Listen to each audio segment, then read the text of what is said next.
This is Golf with Jay Delsing. A two-time All-American at UCLA. Competed in nearly 700 PGA Tour events, 7 professional wins to his credit. Over 30 years of professional golf experience. A member of the St. Louis Sports Hall of Fame and the Missouri Sports Hall of Fame. This is Golf with Jay Delsing.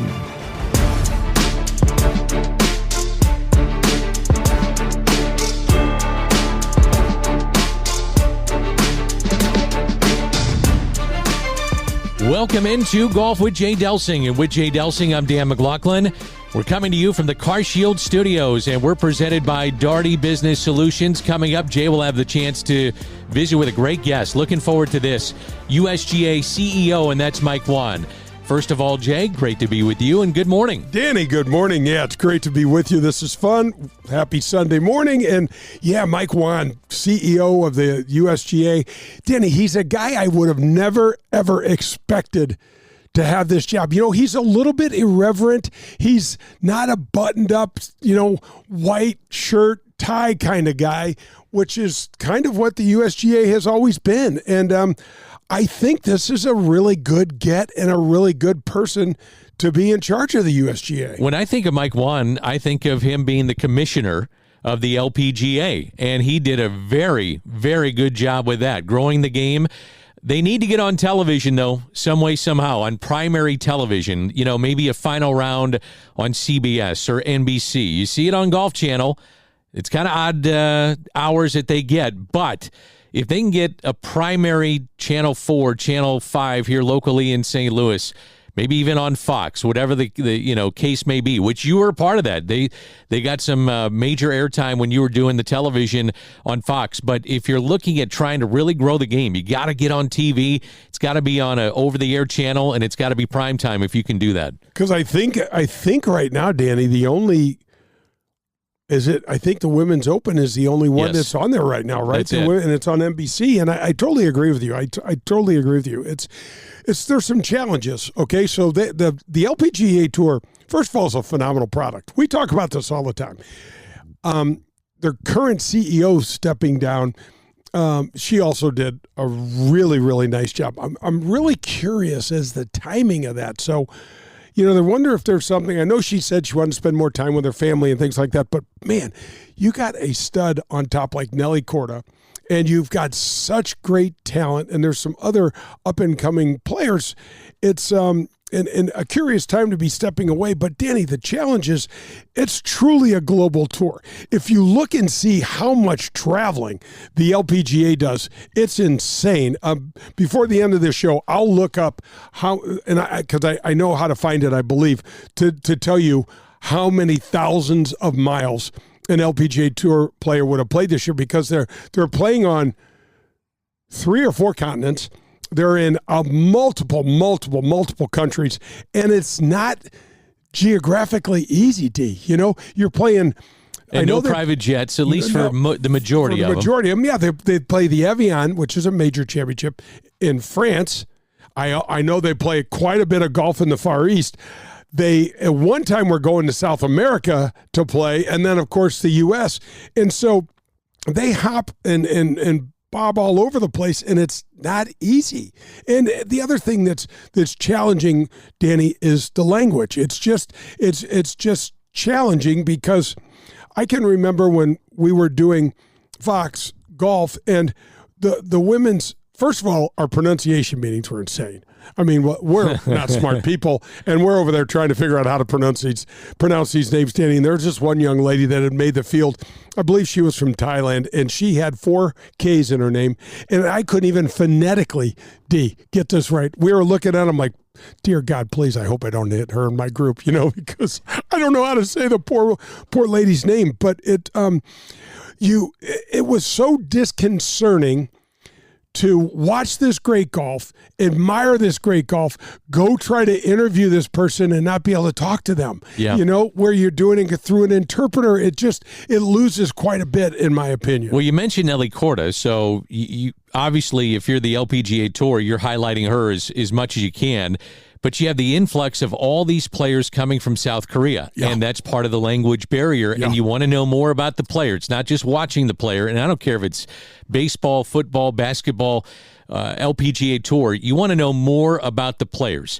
They're the ones that drive the bus. And if you don't have the players, you don't have the tour, you don't have sponsors, you don't have fans. So it really does come down to trying to find out the personalities of the players, and that's not an easy thing to do. Danny, what's what you did so well when you did your 25 years with the Cardinals? In baseball is such a long game. You did an amazing job of filling in, and you don't get these stories. They don't sit there and come to you. These players aren't going to, hey, here's a couple of tidbits. You got to go get them. Right. And it's hard to do, period. And impossible to do when you can't communicate, so you go get an interpreter, and there's always something lost in the translation. It's extremely difficult. But what it also does, D, is it brings in quite a bit more money because there's a lot of interest over in the Far East in golf. And, we didn't even talk about Japan, and there's quite a few great Japanese players that are playing, and they're golf crazy over there as well. It reminds me of our Brant Jobe interview, and that was, 20 years ago, 25 years ago. So we know that that's a hotbed as well. You have always said, watch the ladies' game. Yeah. Watch the ladies, watch how they hit, watch their swing. Yep. And again, not one size fits all, but technically sound, they are about as good as it gets. I agree, Danny. And what's interesting, too, is that what they do is so much more doable for the average guy because the speed that the PGA Tour player has, insane. It's insane. Danny, it's the equivalent to going to watch a modern-day tennis match. If you got old eyes like I am, you have no chance. Your head just going back and forth. Like, I don't know, that ball could be in. It could be 6 feet out. I can't see the ball, can barely keep up with the speed of that game. And that's the way, when you stand up there and watch Bryson DeChambeau hit a 380-yard drive, that's not relatable, man. And then you also see a guy like Rory, who is his body type is extremely relatable. He's 5'7", 5'8", obviously very fit. But then he swings the club, and you go, we can't do that. Right. You know what I mean? It's just not. But then if you take Nelly Korda, who is an absolute stud, and watch her, it's much easier to break that down because the speed's not quite as much, but it's still gorgeous and still crazy effective. So I'm curious, when you watch the men's game, and in particular, DeChambeau and the clubs that he's using and the length and how he uses them, do guys that played that long on tour, like yourself, 30 years, and you're talking with your buddies, do you sit there and say, how in the hell is he doing this? We do, because the biggest thing is, Danny, with the wedges. Exactly. His touch is so good, but his wedge is as long as my 6-iron. Right. I mean, so what people don't understand, D, is that the weight gets up there. As you extend the shaft, it increases the overall weight of the golf club. So when you're, and it's not, I'm not saying you can't get used to it, but just having it be that long, I don't know. There are certain shots you've seen me, Danny, and we've talked about this with your game as well. You get around the greens and you get some of these funky shots, and we're choking up almost down to the steel because we want a little finer motor control, D. Like, we got to slip the head of that wedge right in there around that grass and try to get that ball through there. And with that long wedge, I don't know. I don't think I could do it. All right, coming up, it'll be Mike Whan, USGA CEO. One of the things I'd be curious about is to be a fly on the wall with these meetings. Yeah, with, me too. All the different things, the rollback of the golf ball, which I'm sure you're going to get into. What's happening, though, with LIV, and how do we come together, and how do we make this thing happen to where the best players in the world are together, which is what fans want to see. And again, it's, like I said, it's about the players, but how they approach this. Are they saying, you know what, heck with these guys. We got a new wave of players coming in. We'll promote them. We'll make sure that fans know about them. Or they saying, some of them, hey, man, we got to figure this thing out because we need Bryson DeChambeau. We need Phil Mickelson. We need Patrick Reed. We need Dustin Johnson. Brooks Koepka For sure. Yeah, you know, right on. We need these guys. I just wonder if it's split in the room or if they're all on the same page and saying, let's do it or let's not. Wouldn't it be fun to be in those meetings? I would absolutely love it. I mean, you know, if you sit there and kind of let some of the dust settle, Danny, you in your Mike Whan, you got to be going, LPGA Tour, check that box. It's rocking. It's women's sports in general, and golf has been a powerhouse for women's sports. Then you look at, okay, amateur game, outstanding. All of our other it's this men's game. Everything else, we've never had this many people playing. We're millions of new folks playing golf ahead of where we've ever been. You know, and people like, oh, it's only the pandemic. Well, hell, folks, we're out of the pandemic. Pandemic's gone, and we're keeping our players. So it's interesting. I think we're going to see the residual effect, though, of the pandemic because so many people were playing. Let's give it 15 years.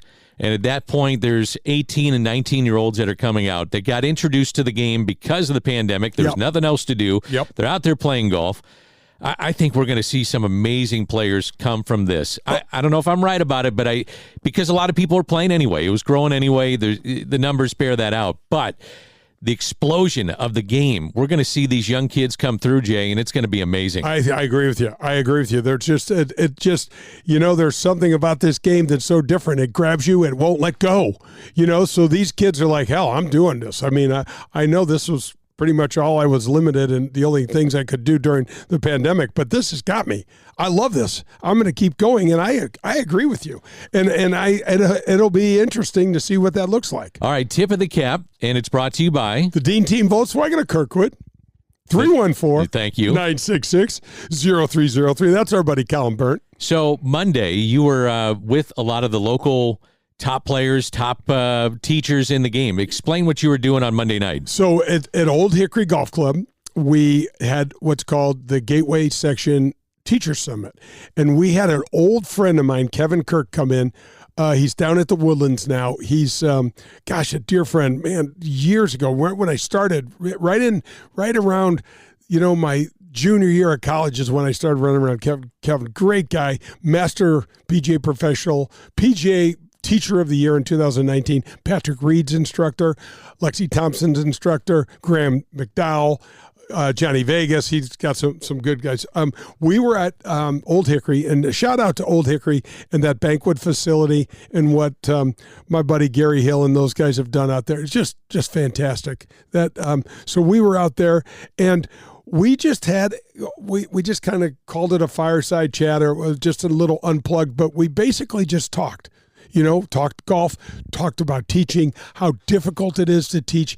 He's got something called Kirk Metrics, where he uses it's a little more advanced than the strokes gained system that we have here. It doesn't use as many assumptions, and he uses it as training aids to help people. So I sat down with Kevin. We had a really, really nice crowd out there. Allie Wells and her team, the Gateway Section, you know, do a wonderful job of kind of steering us and putting us in the right spot.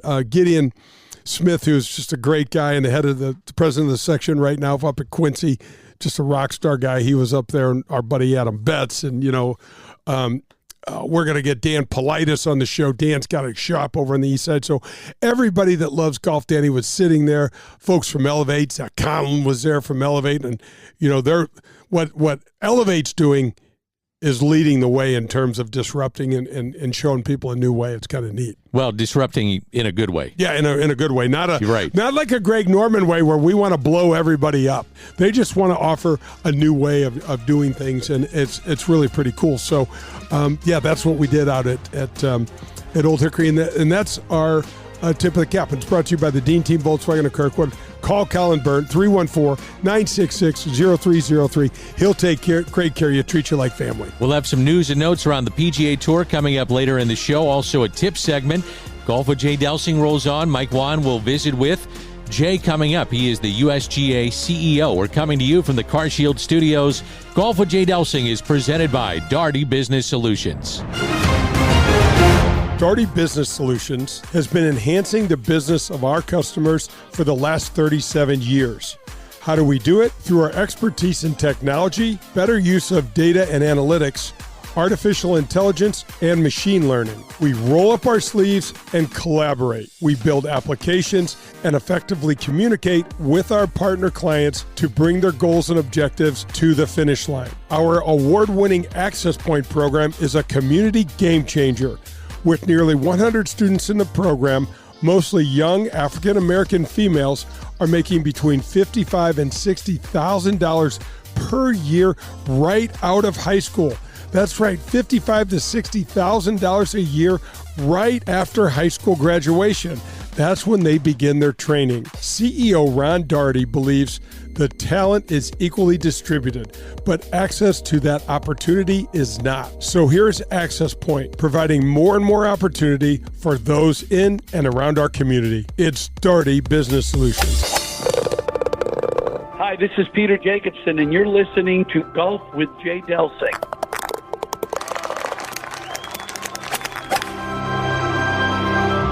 Are you driving an out-of-warranty car? It's only a matter of time before your out-of-warranty vehicle is in the shop costing you thousands of dollars. Auto repair costs are up nearly 20% from last year, which is 4 times the rate of inflation. If an unexpected breakdown happened today, would you be ready for that? Well, now you can be with a plan through CarShield.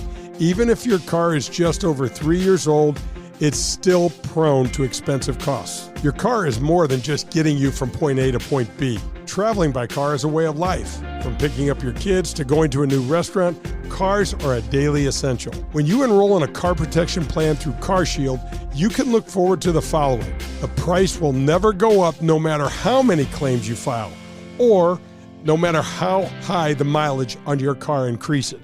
CarShield offers protection plans that start as low as $100 per month. That's $100 per month.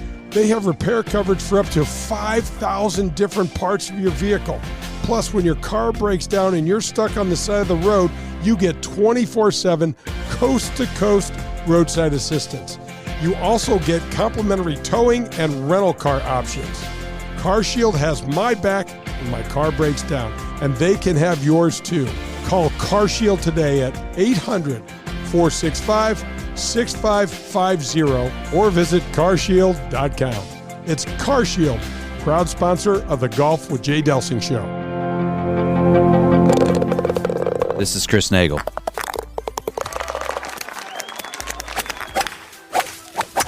And you're listening to Golf with Jay Delsing. You've heard me talking about the APT this year, but I want to help break down what this tour is all about. Firstly, it's the Amateurs Players Tour. I was lucky and privileged to have played golf on the PGA Tour, golf's highest level, so I know what it's like to have a real strong and fair competition.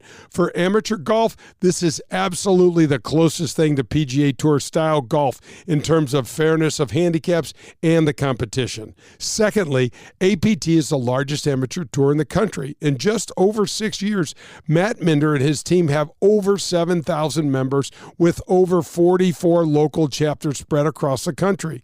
The Amateur Players Tour runs over 800 tournaments a year. 800!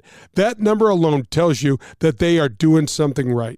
They play some premium golf courses around the country like Paynes Valley, Kiowa Island Ocean Course, and Torrey Pines South, and many more. Go to amateurplayerstour.com and find out for yourself. That's amateurplayerstour.com. You're listening to Golf with Jay Delsing. Brought to you by CarShield and Daugherty Business Solutions. Every Sunday morning from 8 to 10. It features top guests, tips from a PGA Tour player, and the latest news and notes from around the world of golf. This is Golf with Jay Delsing. If you're in the market for a new or used vehicle, any make or model, then you need to visit the Dean Team Volkswagen of Kirkwood. They are the official vehicle provider of the Golf with Jay Delsing show. My daughter and I both drive vehicles supplied by Colin and the Dean Team Volkswagen of Kirkwood. And it's because we know we can trust them. They made the car buying experience painless and easy. And their customer service is second to none. Every single step of the car buying experience was taken care of for us. You can reach Colin at 314-966-0303, and he will answer all of your questions and put your mind at ease. The Dean Team Volkswagen of Kirkwood has new or pre-owned vehicles to be purchased or leased, whichever you prefer. Once you visit the Dean Team Volkswagen on Manchester in Kirkwood, you'll be a customer for life because they will treat you like family. The Dean Team Volkswagen of Kirkwood, the official vehicle provider of the Golf with Jay Delsing show.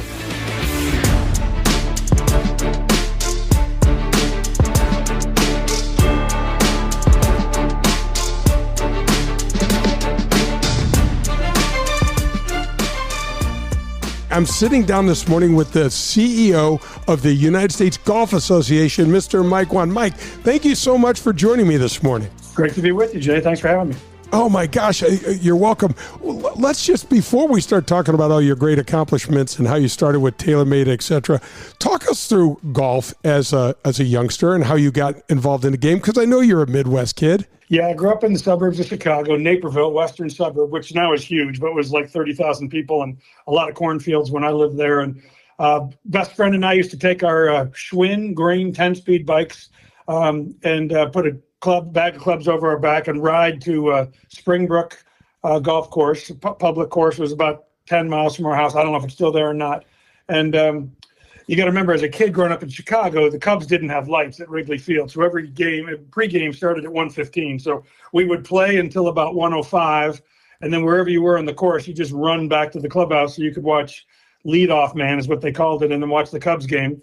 The Cubs game was over. We'd play a few more holes and our parents would pick us up. And that was life as a 12-year-old in Naperville. Oh my gosh, it's a phenomenal way to grow up, Mike. It's so similar to,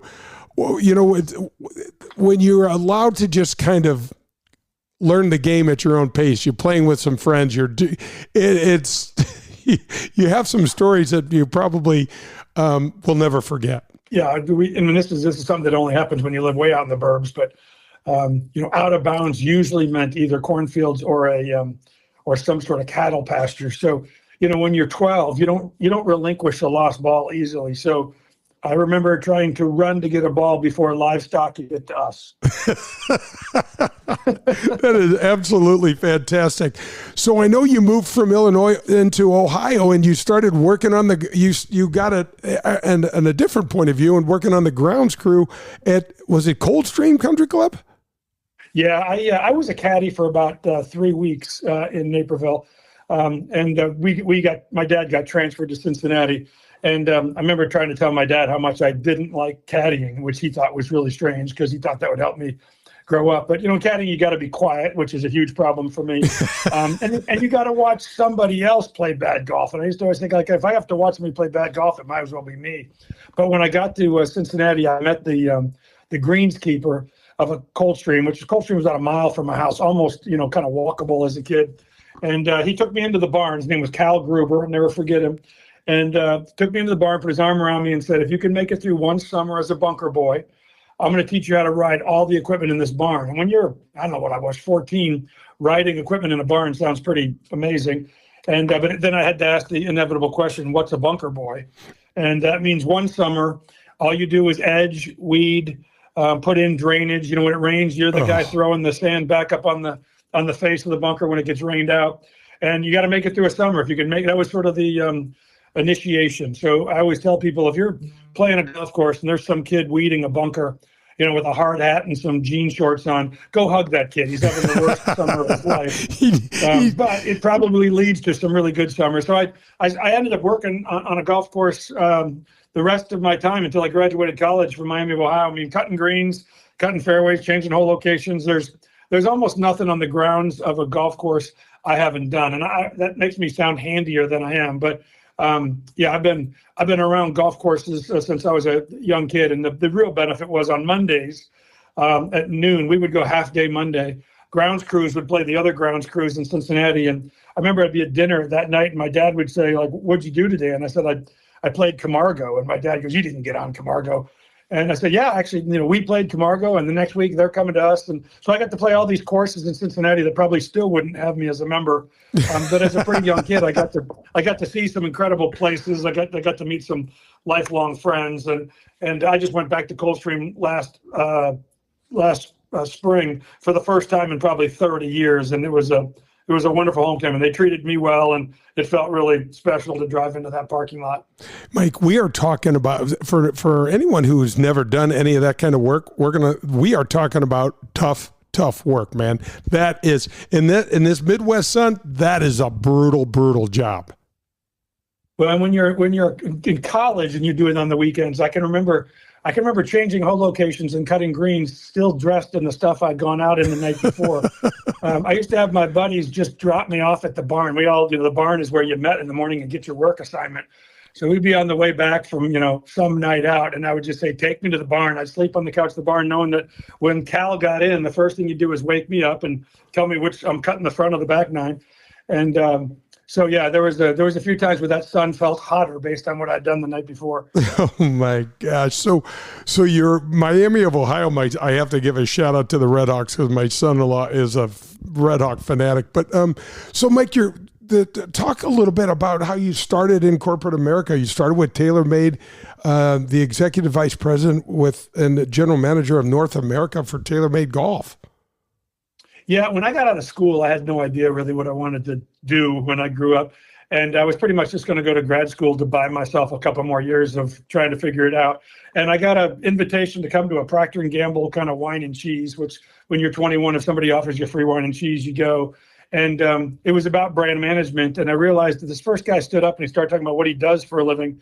And I remember thinking, that guy doesn't know what he wants to be either. Like it was a little bit of everything. You're sort of in marketing, you're sort of in sales, you're sort of in distribution, you're sort of in manufacturing.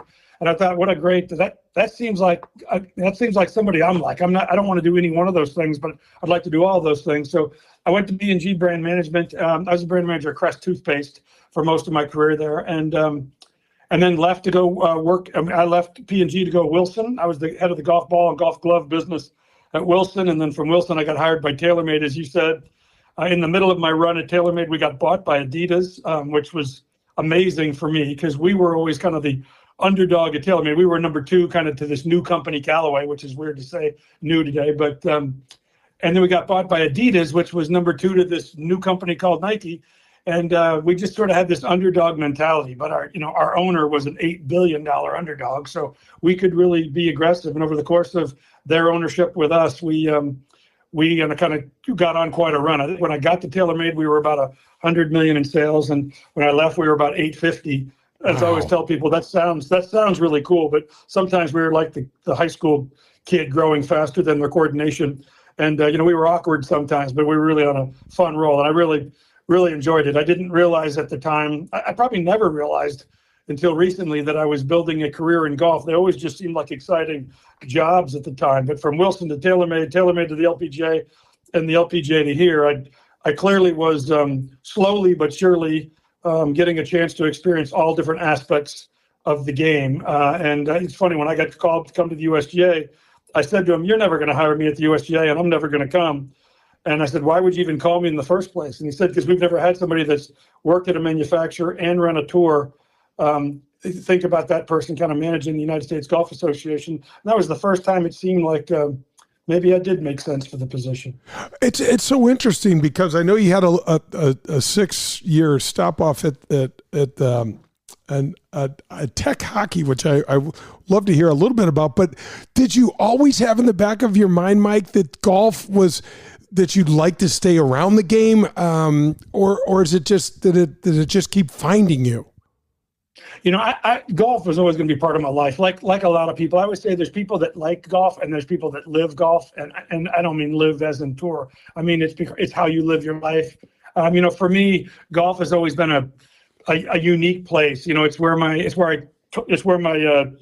I told my dad that I wasn't going to Ivy League, but I was going to Miami. It's where my mom gave me a birds and bees speech on the bleachers of the 9th hole. It's where I found out my sister was sick. It's like a lot of families, I think in the Midwest, they have these Sunday dinners and they come together and they talk about life, or we weren't that family.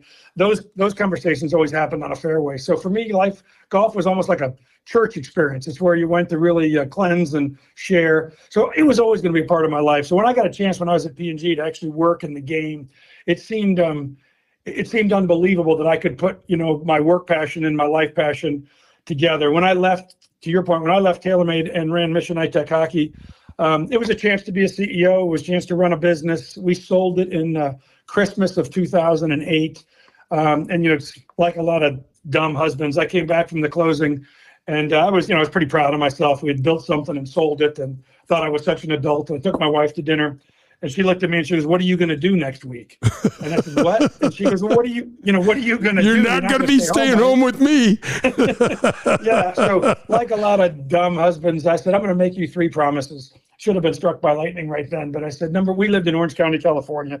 And I said, number one, and she's from Columbus, Ohio. And it took her a long time to like California, but she really did. And she grew up in the same house her whole life. So she just always wanted to have the kids have the same house, their same room, come back from college to a homecoming. And so I said, promise number 1 is we'll never leave Orange County. This will be our house for the rest of our lives. And I know that's what you want, so that's what I'm going to give you. And that was, 4 houses in 3 states ago. So that didn't turn out so well. My second promise to her was I was going to take a year off, and I was going to do all the, I always heard about these great dads that volunteered in 5th grade and were at the pickup line at school and coached Little League. And I was always the dad on the road, and in running this hockey business, we had a big headquarters in Montreal, and I'd spend 1 week in Montreal, 1 week in California, and go back and forth for 5 or 6 years. And so I said, I'm going to take 1 year. I'm going to be that dad. I'm going to coach Little League. I'm going to coach Pop Warner football. I'm going to volunteer for 5th grade. Actually, I achieved that one, which was kind of nice. I wrote a book. It's all kinds of bunch of stuff I wanted to do. And then the last promise I made her is, I just had back surgery. I was pretty young to have back surgery. And my back surgeon told me, like, if you keep flying every week, you're going to just keep seeing me every 5 or 10 years. So you're going to have to figure out another, way to get through life. And so I told her the next promise was, for me, whatever job I took next, I wouldn't travel anymore. I needed to be the dad that came home and cooked out in the backyard while the kids played kick the can.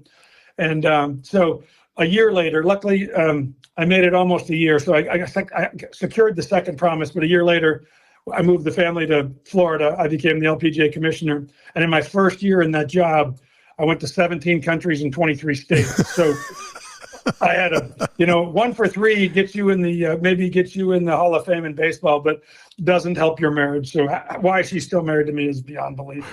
You got it, because you got a great partner there. Mike, life happens between all those plans. You know what I mean? Because I can remember saying things to myself like, I'm going to do this, I'm going to do that. And I'm like, I didn't even have enough wisdom to know, what shoes went with what pants. I'm making my life decisions back then. But let's talk a little bit about the LPGA, because I've got to tell you, I absolutely love this product. I tell all of my friends, if you want to get better, if you want to learn more about the game, watch more of the LPGA. Yeah, it's a special place. And it's, it's funny, when I took the job, I never really said this out loud, but I remember saying to my wife, I really think this is my chance to give back to a game that's been great to me. It helped raise me. It taught me how to talk to adults. It became part of my life. And my whole life, like when I was stressed at a job, I'd go hit balls. When I wanted to talk to my parents about something important, we'd go play 9 holes. It was just and I felt like the LPGA at the time, if you go back to 2009, it was a pretty tough time in LPGA's history. And I felt like if I could go there and help kind of fix and grow the LPGA, it would be my give back to the game. So I had this, this belief in my mind that this was some sort of mission-based project. And, looking back after 12 seasons as LPGA commissioner, it's humorous to think that's what I thought, because I learned so much more from the LPGA than I ever brought. I believed I was going to be this great grandfather figure and help all these, young kids. And, it was just a humongously straight up learning curve, educational experience. And I love those players, always will. I'm not sure they all love me, but I couldn't help but loving them. I love their journey. I love how much they care about giving back. Different from you, Jay, I raised 3 boys. And so as a father of boys, like a father of girls, we had the SUV with 400,000 miles, and you're going to travel ball this and travel ball that. But in my life of playing sports and my life of coaching and watching my kids play sports, I've never once worried about the future of that sport or how the next young boy's journey through sport would be better if I thought about making it better. But in about 30 days of spending time on the LPGA, I realized that every one of those women, virtually everyone, had a pretty interesting journey to get there, and they all carried this weight. And I mean it like that. It was a weight that they carried, that they're only here because the women before them pushed hard enough to create an opportunity for women's professional golf. Otherwise, like a lot of women's sports, it would have died in college. And they all really carried this weight of, what am I going to do to make sure my daughter has an easier path in this game than I did? Again, it's just, guys can't comprehend that that innate urge to make sure the next generation feels it. And I'm not taking a shot at guys. I'm just saying, as a guy and as one who raised 3 guys, it just doesn't, it's just not in us. We don't worry about the future of football or basketball or little right. But these women really worried about it and really pushed me to make sure that while we were growing the LPGA, we were making a difference for the women's game long term. It was important in their journey that this wasn't just about playing golf. And I think most fans and media and even sponsors miss that. And that's really the secret sauce of the LPGA. That's Mike Whan with Jay Delsing, the USGA CEO. More coming up on Golf with Jay Delsing. The holiday season is here, which means gift giving for that golfer on your list. It also means colder weather, but don't let that affect your golf game. Family Golf and Learning Center is St. Louis's premier practice facility with indoor TrackMan simulators and heated driving range bays. Shop for that golfer in your family. Gift certificates, clubs, apparel, lesson packs, and more. Happy holidays from all of us at Family Golf and Learning Center, where we make St. Louis better at golf. Check us out at familygolfonline.com. That's familygolfonline.com. I am delighted to welcome Folds of Honor to the Golf with Jay Delsing show. Lieutenant Colonel Dan Rooney and his team donate 91% of all funds directly to these scholarships. And oh, by the way, to date, 52,000 of these life-changing scholarships have been awarded since 2007. 45% of those 52,000 scholarships have been awarded to minority recipients. So join the Folds of Honor team today and donate at foldsofhonor.com. Are you tired of watching your golf scores go up every year? Despite new equipment and even a couple lessons, you still fight that slice or your inability to get that ball up and down out of the bunker? Well, get ready to experience better golf with Elevate Golf. At Elevate Golf, we're changing the way golfers practice with our innovative and data-driven approach to learning and, most importantly, improving. We have an array of membership options where you can find the perfect fit for your golf, your lifestyle, and your budget. Whether you start in our full-service gym, the short game area that has real sand bunker, or one of our 7 TrackMan simulator bays, the team at Elevate Golf will do a complete assessment of you and your game, which is crucial because if you don't know where you're starting from, it's nearly impossible to attain a goal or a new level. Call us today at 636-265-0557 or visit us at elevategolf.com. That's ELV8golf.com. Contact us today and get ready to play better golf. Hey folks, we just opened the Jay Delsing Golf Shop. If you need anything golf related, you need a hoodie, you need a visor, you need a quarter zip. My daughter Gemma has spearheaded this effort and I so appreciate all of her help. But we are live and we are ready to get you into some golf gear. Folks, know this, with every single purchase, I will be donating either to the Western Golf Association in support of the Evans Scholarship Program or to Folds of Honor and the great Lieutenant Colonel Dan Rooney. So everything that you buy from me, we're going to make a donation to those great causes. Thanks for checking it out. It's jdelsinggolfshop.com. Recently, my nephew called me and said his basement had flooded and all the hardwood, carpet, and flooring had to be replaced. I told him I have the perfect place for you to go. At Jerseyville Flooring and Furniture, this second-generation family-owned business treats everyone just like their family. Jared Capps is continuing his mom and dad's 50-year business tradition where honesty, transparency, and service carry the day. My nephew loved the luxury vinyl product. Jerseyville Flooring and Furniture has the largest selection in the area. Whether you prefer Mohawk and the wide variety of their product lines, I love the Rev Wood product, by the way, or Karastan or Pergo Elements line, Jerseyville Flooring and Furniture will literally have you covered. You have pets? Let Jared tell you about the many sustainable flooring and carpet options that are pet-friendly but also easily maintained to keep your floors looking great every day. And don't forget about their huge selection of Lazy Boy recliners. They are awesome and one of the biggest selections in the Midwest. Call them today at 618-936-0536 and get your free estimate or set up a consultation with one of their experts. You can also go to jerseyvillecarpetandfurniture.net. Proud sponsor of Golf with Jay Delsing.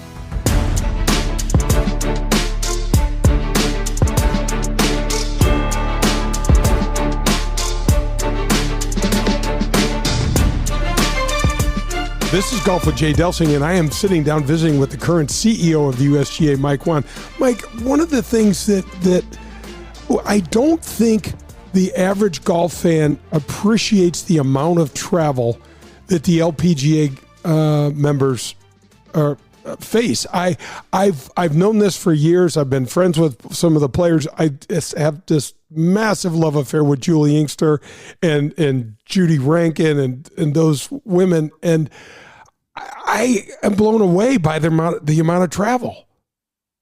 Yeah, what I would say is this is one of those good news, bad news. The good news is the LPGA is truly a global product and it's truly a global tour. And a lot of sports talk about being global. I mean, you can call it the World Series, but if the farthest you go in your schedule is Toronto, it's sometimes hard to fathom.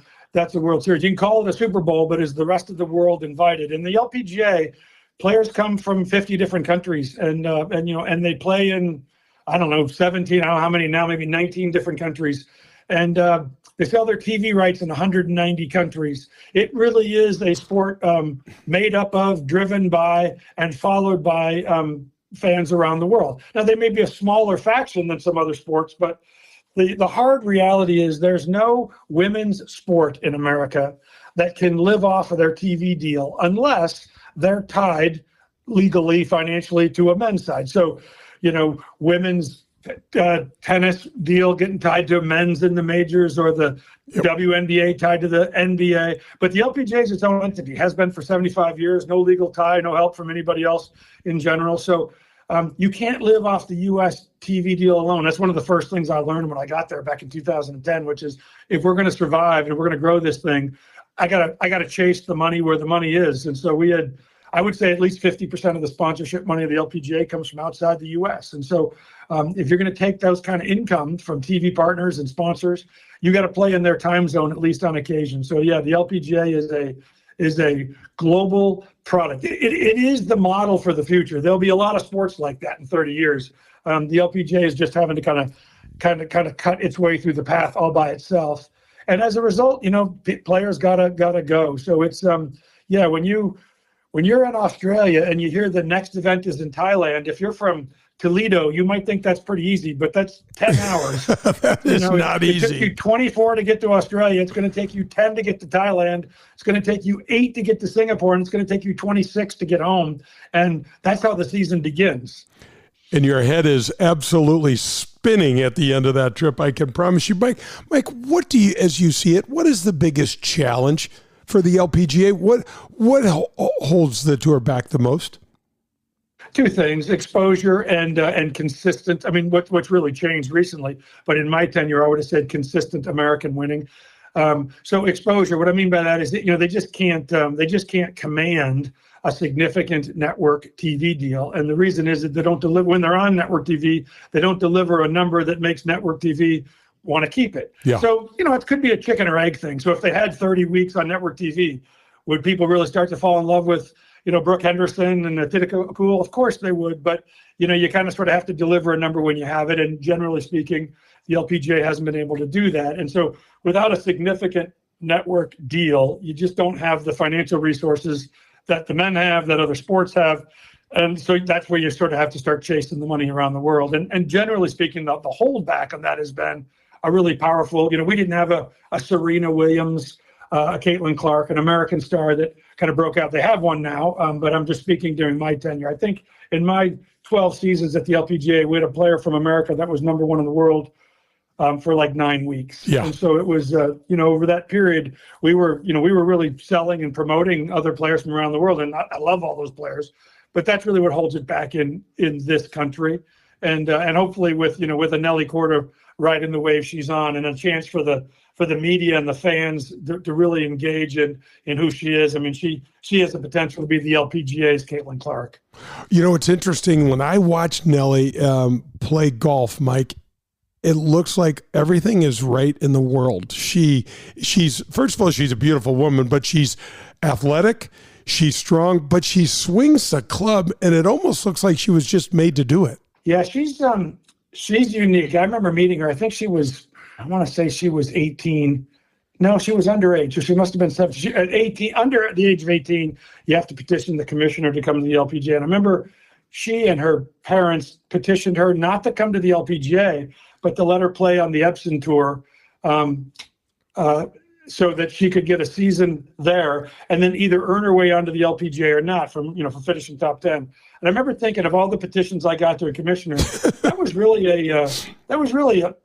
an adult perspective, rather than because the LPGA, as Jay, just like the PGA, it's a lonely life, and you get out there, and if you're young, and it's not collegial. People, you don't walk up to the range and everybody scoots over so you can have a spot, and we played all over the world, so I always worried about underage kids, and there's a lot of alcohol at these pro-am parties and that kind of stuff. So I was pretty stingy on giving releases to people play at an underage level. But that seemed like an easy one. So you'd only play in the States, you'd play in these smaller fields, not, smaller kind of events, not as many fans out there, different kind of golf courses.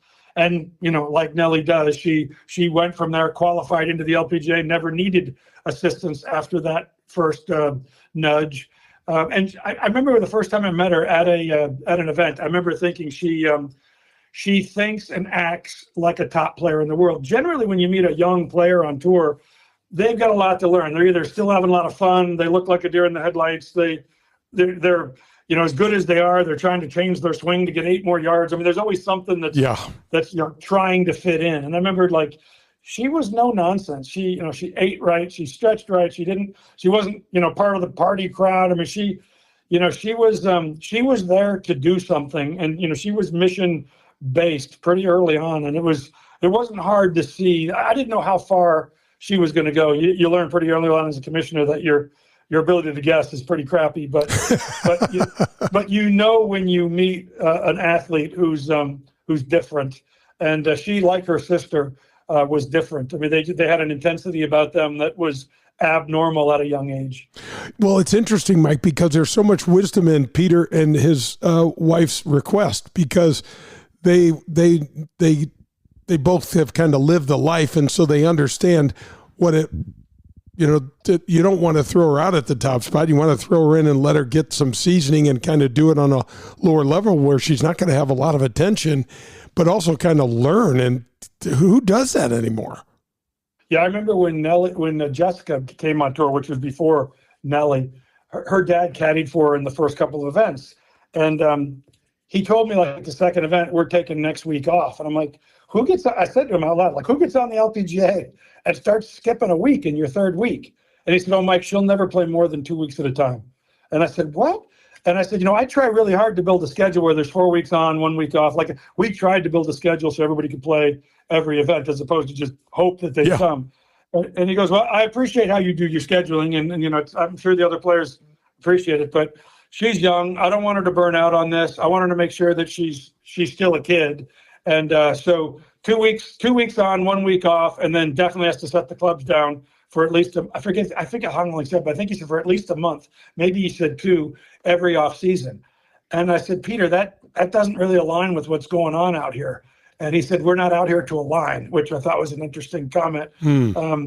But I mean, he knew early on that the game, I think as a former athlete, the game can tear you down, physically, mentally. You could start to not want to be there, and nobody wins when you not want to be there. and he just he thought like a professional athlete, and it was interesting to watch. I felt that there was some wisdom in that coming at me as the commissioner, not just in terms of how I scheduled the events, but in terms of how I was living my own life, which is, just showing up as commissioner because I thought I had to, but not really wanting to be there wasn't helping anybody. So, I had to put with his own perspective, I had to figure out how that had to work into my own life. But, for somebody who's lived the life, and there's plenty of players on the LPGA that know exactly when they're going to retire. And I always think that comes more from I can't wait to stop as opposed to I can't wait to continue. You're listening to Mike Whan, the USGA CEO. You're also listening to Jay Delsing, Dan McLaughlin. This is Golf with Jay Delsing. So you've been hearing me talk about one of our community's greatest contributors and most philanthropically inclined companies. Yes, of course, I'm talking about Marcone. They're the largest distributor of General Electric appliance parts in North America. Did you know that Marcone is also the largest and most trusted supplier of commercial and residential appliance parts, HVAC, plumbing, commercial kitchens, and pools and spas? All of that's in North America as well. That's right, Marcone does all that. Marcone is committed to supporting our first responders, all the branches of service in our military, our police and firefighters, and many more. From the viewing deck at the Ascension Charity Classic, founded in honor of our military heroes, to their commitment to Reese Across America program, Marcone is here for you and your family as well as your community. That's Marcone, the official sponsor of the Golf with Jay Delsing show. Hi, this is Adam Betts from Family Golf and Learning Center. You're listening to Golf with Jay Delsing. Do you remember the golden rule? I'm sure you do, but just in case, it goes like this. Treat people the way that you'd like to be treated. At People's National Bank, that one statement is the cornerstone of what this bank is all about. Locally owned, with 23 locations in Southern Illinois and the metropolitan St. Louis area, People's National Bank parlays a robust menu of commercial or personal banking services you could possibly need with a friendly yet hardworking Midwestern attitude. Maybe you just want to do business with a bank whose entire team lives in the same neighborhoods as we do. If you're like me and doing business with someone you trust is important to you, then People's National Bank is the bank for you. Jason Rantham, local president, is here for you to call, and he'll answer any questions you may have. His personal cell is 314-974-2243. You can also find us online at peoplesnationalbank.com. People's National Bank is here for all of your banking needs. A professional golfer, as you watch on TV every Sunday afternoon, never ventures onto the course without his trusted caddy. This was true for me for my entire career. I want you to think of Powers Insurance as your insurance caddy that you never had. Just as my golf caddy helped me to assess risk on the golf course, Powers Insurance can do the same for you in your busy and complicated life. Tim Davis, COO at Powers Insurance, did exactly that for me and saved me over 50% on one of my coverages. A good insurance risk advisor can help you know when to take a chance or when it may be smarter to take a little more club. Give the folks at Powers Insurance a call and get a caddy for all of your insurance needs. Call them at 314-725-1414. That's 314-725-1414. That's Powers Insurance. This is Paul Lazinger, and you're listening to Golf with Jay Delsing. Hey, Jay Delsing here, and I know I speak for all of we golfers. We're always looking to try to improve our game. For me, that means I go to one place, and that one place is Pro-Am Golf in Brentwood. Tom DeGrand opened his family business in 1975 with a goal of providing St. Louis with the finest in golf equipment, instruction, and technology. Whether you need a new rangefinder, your first set of clubs, or anything else you can think of, Pro-Am Golf has just what you're looking for. If you're a scratch handicap or you carry a 20 handicap, come visit Pro-Am Golf and inquire about a lesson from Tom DeGrand. He's been fixing golf swings and making St. Louis better at golf for over 40 years. Go get your gear, lessons, or anything golf related where I go, and that's Pro-Am Golf in Brentwood. You can also visit them online at Pro-Am Golf USA. That's ProAmGolfUSA.com. It's Pro-Am Golf, proud sponsor of the Golf with Jay Delsing show.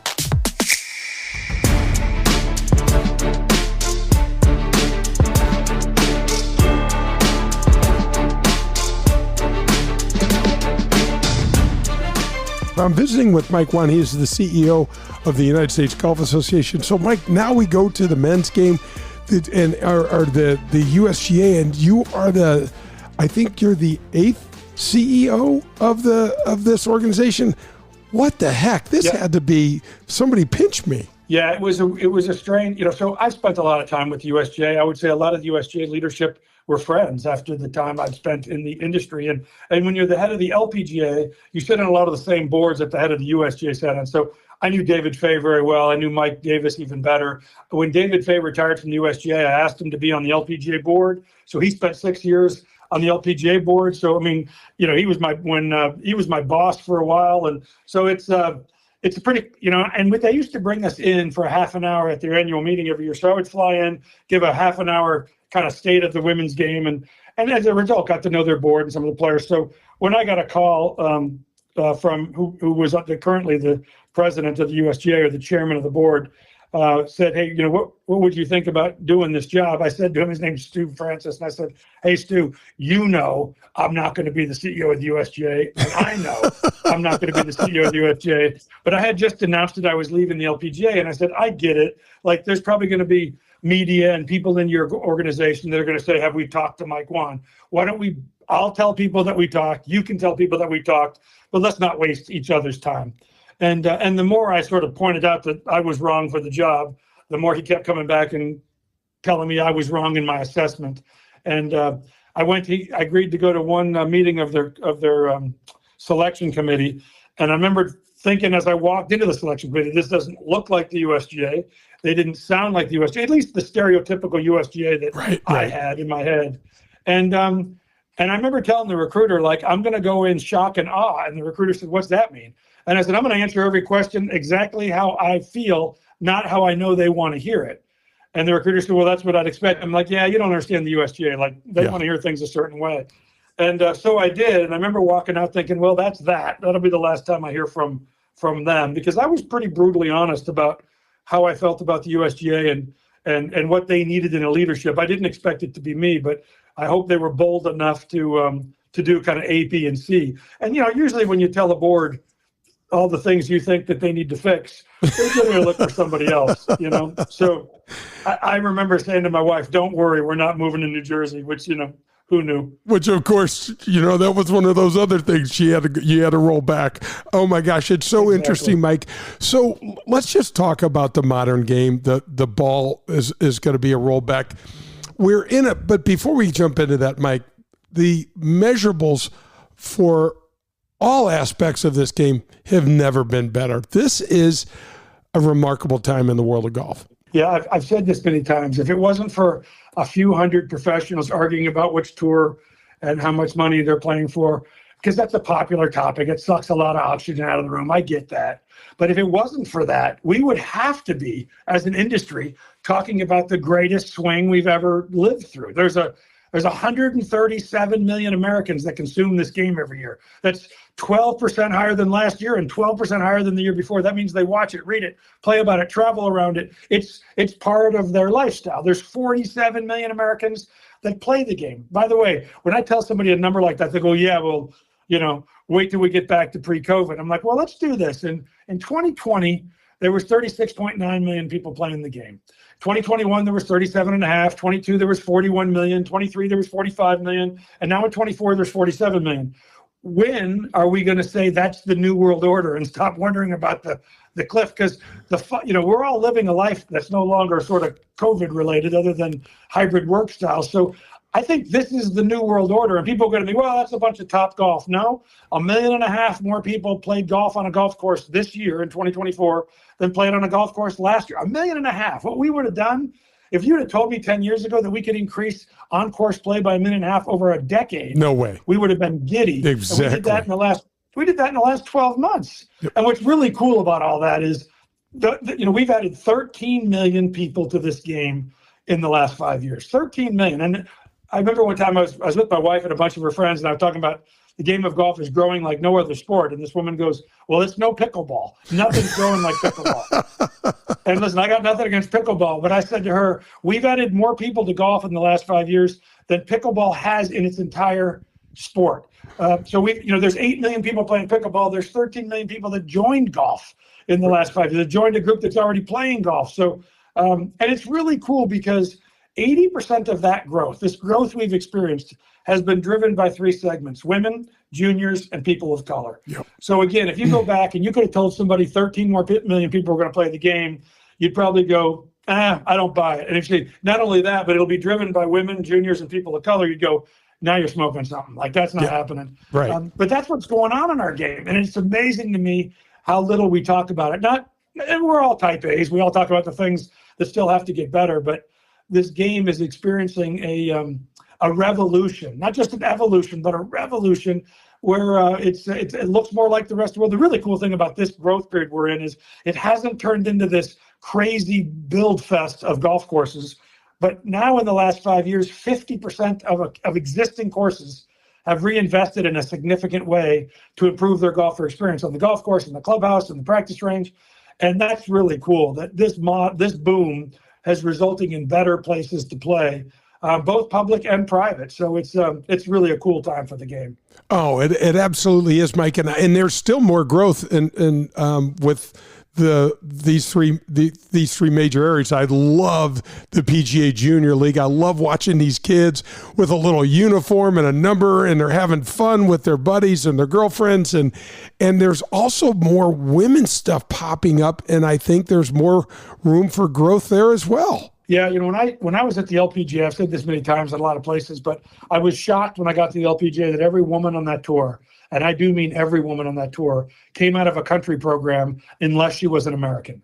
Whether she came out of Canada, Mexico, Korea, Japan, Spain, Sweden, Australia. If you're a really quality young player, boy or girl, in Spain, at some point, Carlota Segunda is going to be grabbed by Team Spain, which means government funding. Yep. And they take that kid and they help them make it to whatever the highest echelon of their dream is. So they help them with funding, coaching, stretching, nutrition, how to get into a D1 school, how to work with a caddy, how to move to America. And they really help their young elite make it in whatever dream they have. In America, of all the developed countries playing golf, we're the only one that doesn't have a program like that. And in America, when you think about Olympic sports, every Olympic sport has a USA basketball, USA gymnastics. That really kind of is the pathway to the top. We didn't have one in America. So when I go back to that interview I was having with the USGA, I said, don't hire me unless you're willing to launch the United States National Development Program, because I've been waiting for the USGA to do it in my 12 years at the LPGA, and it hasn't happened. But if you hire me, we're launching that. It's going to be expensive. We're going to be doing it forever. But we're going to foster America's elite youth, because it's great. All the first tees, drive, chip, and putts, PGA junior leagues. We have this amazing way to get kids into the funnel. But we don't help them go from there. We don't help the 13 to 19-year-old find their way to college, find their way to pro golf, find their way to become a teacher. And so we launched that about 18 months ago. And I'm proud to say we have our first 71 kids receiving grants. But that 71 is going to double next year and double the year after that. And we're building a pipeline of America elite golf that, quite frankly, every other country's been doing for 20 years. We got a lot of catching up to do, but we will catch up. Well, it's phenomenal that you started, and it's also phenomenal to watch that growth. And Mike, when from my generation, for the guys that played on the tour, most of them grew up very similarly to the way I did. It was kind of low middle class somewhere in there, and we were just athletes that wound up gravitating to golf. But you look at the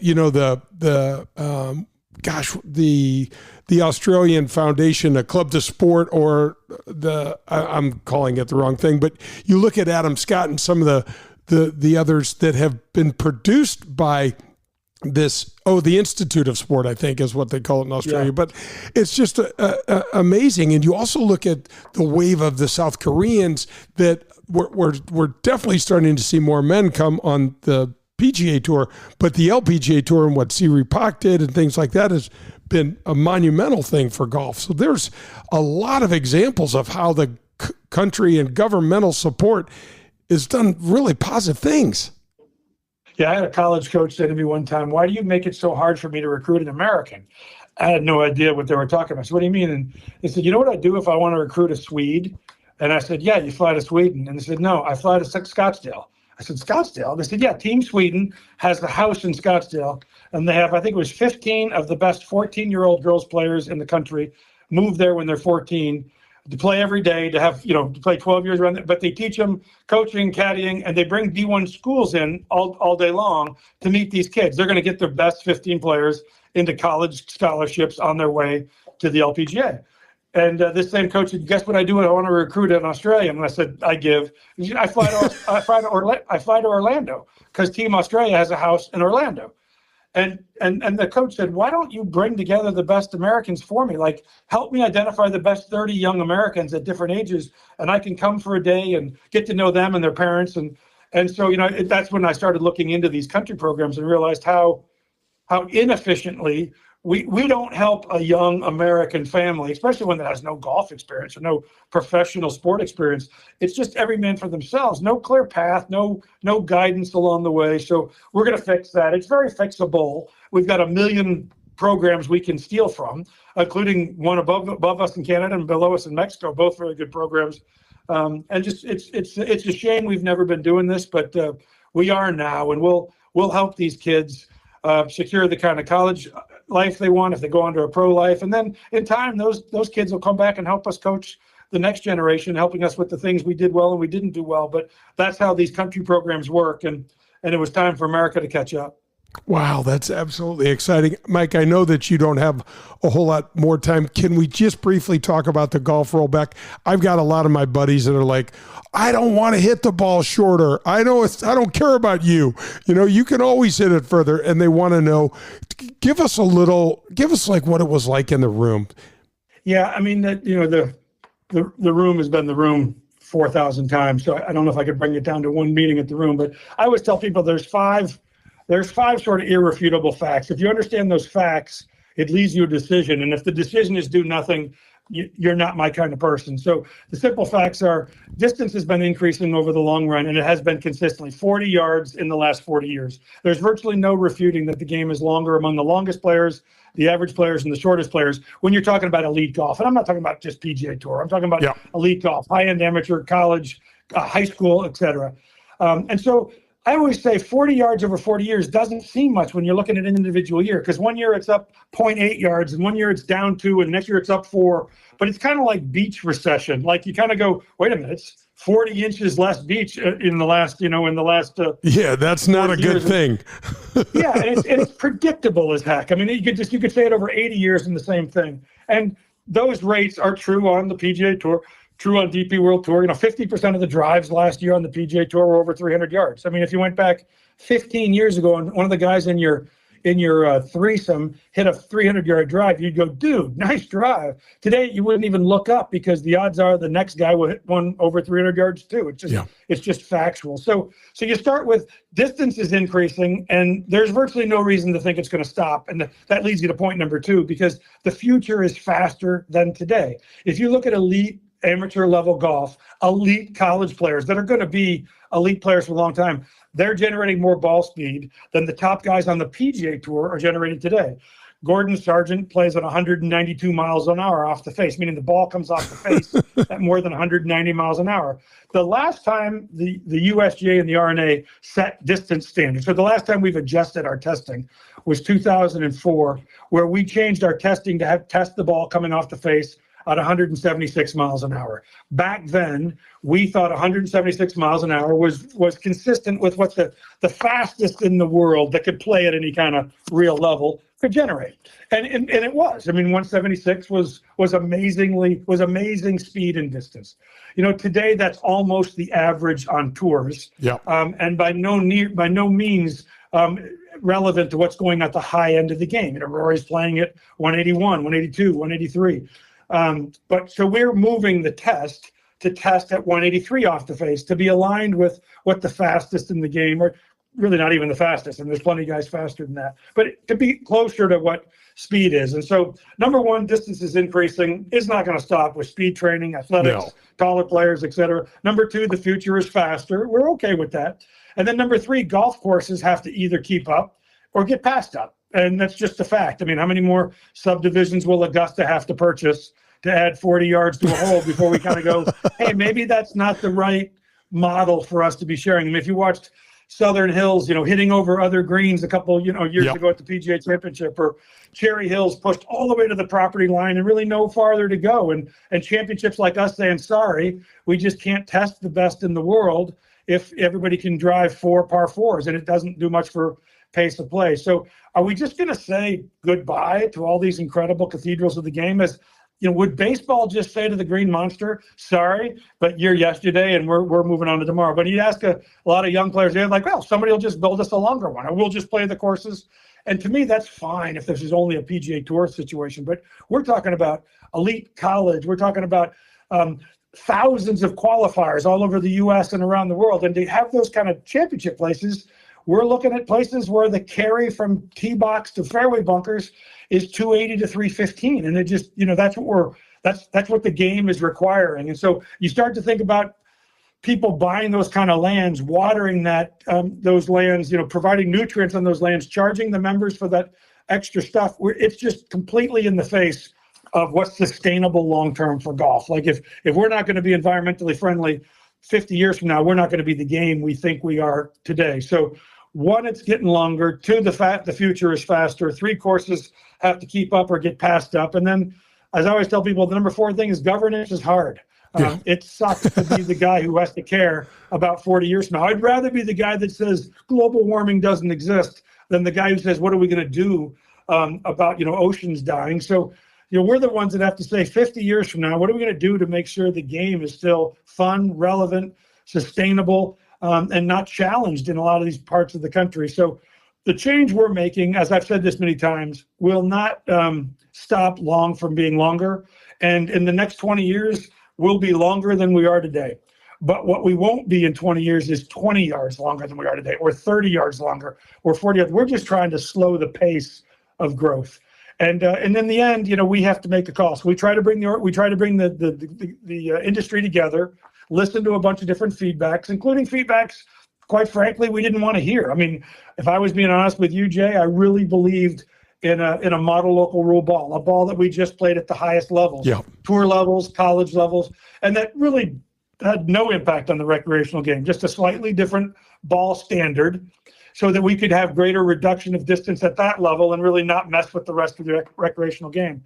But in that feedback period, whether it was the PGA of America, whether it was manufacturers, whether it was the PGA Tour, DP World Tour, we really heard strongly, please don't give us a special product. Playing what the amateurs play is an important part of our business model. And it was really, I would say, at the top of the list of the pushback on we're not comfortable asking us to do something different. Wow. And so we made a change based on that feedback to make a change across the board. And they knew by pushing us with that feedback, if we made a change across the board, we wouldn't make it as aggressive because we wouldn't want to have an impact on the recreational game. And we couldn't make it as fast because we're talking about changing out equipment over the course. So we're making a change in 2028 at the highest level and 2030 across the board. We'll test balls coming off the face at 183 miles an hour, not 176. The outcome of that is we'd expect the longest players on tours to probably be 12 to 14 yards shorter initially. I mean, they're going to get stronger and faster and figure it out, and they'll get it back in time. I have no doubt about that. I think mid-level players on those tours probably 7 to 8 yards longer. I think a high-end amateur male golfer is probably 6 to 8 yards shorter. And then I would say the average amateur, if they can notice 1 to 4 yards, would be 1 to 4. You know what I mean by if you can notice? Is I'm a pretty good golfer, but if you told me how far I hit my 14 drives on this round, I just don't hit them the same. Sometimes I hit my best and sometimes I don't. But I always tell people for the amateur game, if you're concerned about 1 to 4 yards, go talk to your PGA professional, walk out, pick up your blue and your white tees, walk up 5 steps, put them back down, and you're good. Yeah. Because there's no impact on these new ball testing from kind of 3 iron down.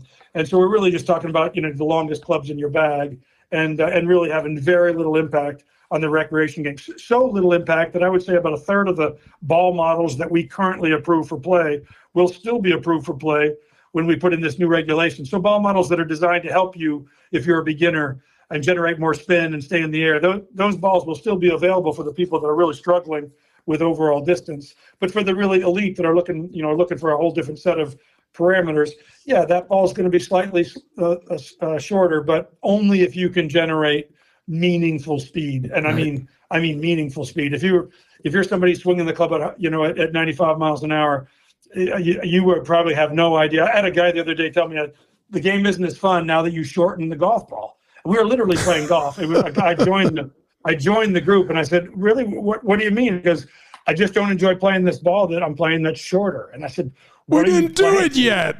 Yeah. And he showed me his ball. And I said, you realize, right, that this doesn't take place until 2028. He goes, what do you mean it doesn't take place? I said, there's no ball in your garage or in the retail. And he just had this look on his face.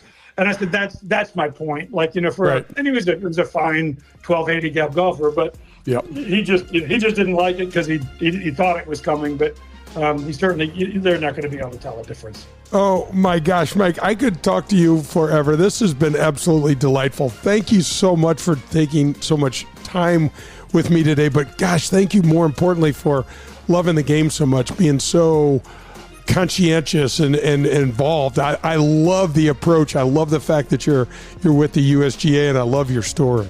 Well, thank you, Jay, for all you do for the game and the way you played it. So I appreciate being asked, and I hope you have a good rest of your day.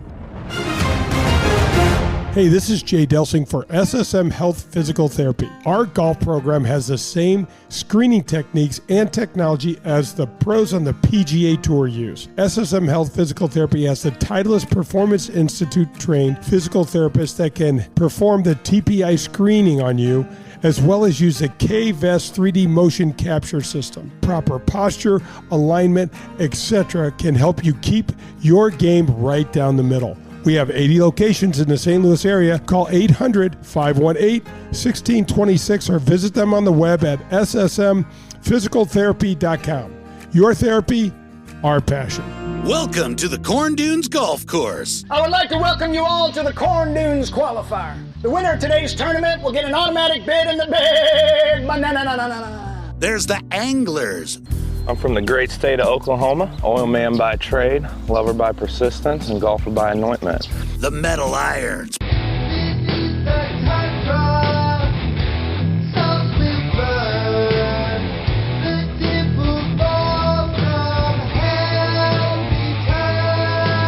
Real golf wives. What are you doing? The wind's picking up. Are you going to go down a club? I don't know, but this breeze feels amazing on my Botox. Denzel Washington. We've all seen you putt. I don't need that black magic voodoo nonsense that's in your putter to affect my putters. Jesus Chips. There's two things I love. It's golf and the Lord. So let's get to blessing. Johnny Longo and the Pindicate. The prize money, 10 times that of any other scramble tournament. I mean, it's like the live tour of scramble tournaments. Scramble, the first golf comedy TV series ever. Now available on Amazon Prime Video. I am delighted to welcome Folds of Honor to the Golf with Jay Delsing show. Lieutenant Colonel Dan Rooney and his team donate 91% of all funds directly to these scholarships. And oh, by the way, to date, 52,000 of these life-changing scholarships have been awarded since 2007. 45% of those 52,000 scholarships have been awarded to minority recipients. So join the Folds of Honor team today and donate at foldsofhonor.com. For the best in Italian cuisine in St. Louis, look no further than Paul Manno's, located in Chesterfield. It's traditional Italian cooking, and their best ingredient, it's their tradition. It's cooking like Paul's grandmother used to make, and like his mother still prepares today. There are no corners cut at Paul Manno's. From greeting you at the door to the pasta you'll share with your family, Paul Manno's is committed to bringing you their very best anytime you share a meal at their place. It's Paul Manno's, located in Chesterfield. Are you driving an out-of-warranty car? It's only a matter of time before your out-of-warranty vehicle is in the shop costing you thousands of dollars. Auto repair costs are up nearly 20% from last year, which is 4 times the rate of inflation. If an unexpected breakdown happened today, would you be ready for that? Well, now you can be with a plan through CarShield. Even if your car is just over 3 years old, it's still prone to expensive costs. Your car is more than just getting you from point A to point B. Traveling by car is a way of life. From picking up your kids to going to a new restaurant, cars are a daily essential. When you enroll in a car protection plan through CarShield, you can look forward to the following. The price will never go up no matter how many claims you file, or no matter how high the mileage on your car increases. CarShield offers protection plans that start as low as $100 per month. That's $100 per month. They have repair coverage for up to 5,000 different parts of your vehicle. Plus, when your car breaks down and you're stuck on the side of the road, you get 24/7 coast-to-coast roadside assistance. You also get complimentary towing and rental car options. CarShield has my back when my car breaks down, and they can have yours too. Call CarShield today at 800-465-6550 or visit carshield.com. It's CarShield, proud sponsor of the Golf with Jay Delsing show. The holiday season is here, which means gift giving for that golfer on your list. It also means colder weather, but don't let that affect your golf game. Family Golf and Learning Center is St. Louis's premier practice facility with indoor TrackMan simulators and heated driving range bays. Shop for that golfer in your family. Gift certificates, clubs, apparel, lesson packs, and more. Happy holidays from all of us at Family Golf and Learning Center, where we make St. Louis better at golf. Check us out at familygolfonline.com. That's familygolfonline.com. Daugherty Business Solutions has been enhancing the business of our customers for the last 37 years. How do we do it? Through our expertise in technology, better use of data and analytics, artificial intelligence, and machine learning. We roll up our sleeves and collaborate. We build applications and effectively communicate with our partner clients to bring their goals and objectives to the finish line. Our award-winning Access Point program is a community game changer. With nearly 100 students in the program, mostly young African-American females are making between $55,000 and $60,000 per year right out of high school. That's right, $55,000 to $60,000 a year right after high school graduation.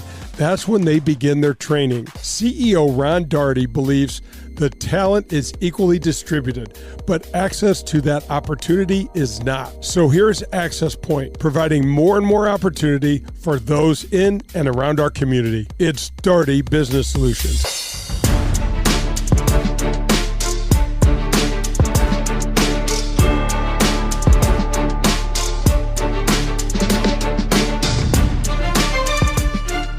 Golf with Jay Delsing rolls on this Sunday morning. Jay, great visit with Mike Whan, USGA CEO. That's Jay Delsing. I'm Dan McLaughlin, coming to you from the CarShield studios and presented by Daugherty Business Solutions. Men's game is really kind of a mess, isn't it? Kind of a mess right now. Did you notice how the conversation was? It was flowy, and then he's like, yeah, and then we got this. It's like the elephant in the room, you know? It's like, all right, we got to talk about it. And the funny thing is, I don't think he knows. I don't think anybody does. I don't think anybody knows. I mean, the path back is so rocky. I mean, how is it ever going to be okay to put John Rahm back in the fold when he took his $500 million and Rory didn't? Well, the other thing, too, Tiger was asked about it at the Hero about a week ago, and even he was kind of hemming and hawing, not really sure how to answer, what to say, and we're trying, we're getting closer. That's what everybody's saying. But you want something concrete. What does closer mean? What do you need to do to get over the hump and knock down some of these dominoes to make this thing happen? Yeah, I totally agree with you. Let me ask you this, Danny. This is what I thought when I was listening to Tiger gives all those non-answers. I totally get it. What does he really think? If you were sitting in a room with him and drinking a beer, which he doesn't drink, but I'll sit on his chest and you pour a beer down his throat. we make Tiger have a beer with us. And we say, hey, man, do we ever let these guys back in? I think he says, no way. I wonder, though, if he says yes, because will we look back on this and will some of the majors be diminished let me rephrase that because they'll play in the majors. But in some of the amount of wins that he has accumulated, and will it be diminished at all because some of these guys left and the field wasn't maybe as good as it could have been? I don't know. At one time. These fields are being... Am I off with this? No.